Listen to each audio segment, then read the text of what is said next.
MBG khusus untuk ibu hamil, ibu menyusui dan balita non PAUD di Kota Palembang. Tadi sudah dari SPPG, kalau kita lihat alur di SPPG-nya juga sangat baik, gizinya juga terjaga, dan saya ingin mengapresiasi untuk SPPG di Kota Palembang yang memang sudah menyalurkan MBG untuk ibu hamil, ibu menyusui dan balita non PAUD. Dan di sini dilakukannya juga bukan hanya Senin sampai Jumat, tapi Sabtu pun mendapatkan makanan kering. Nah, makanannya juga diperhatikan yang memang bisa tahan karena dibagikannya di hari Jumatnya.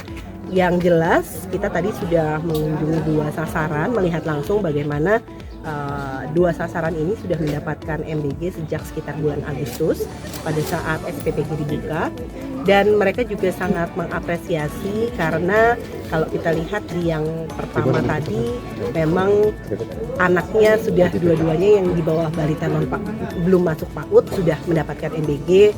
Mereka juga cukup, kalau tadi kita lihat salah satunya Uki tingginya memang masih belum sesuai dengan standar, tapi dengan pemberian MBG ini sudah ada peningkatan terkait tingginya. Mudah-mudahan nanti akan terus meningkat tingginya dan juga sesuai dengan grafik tumbuh kembangnya.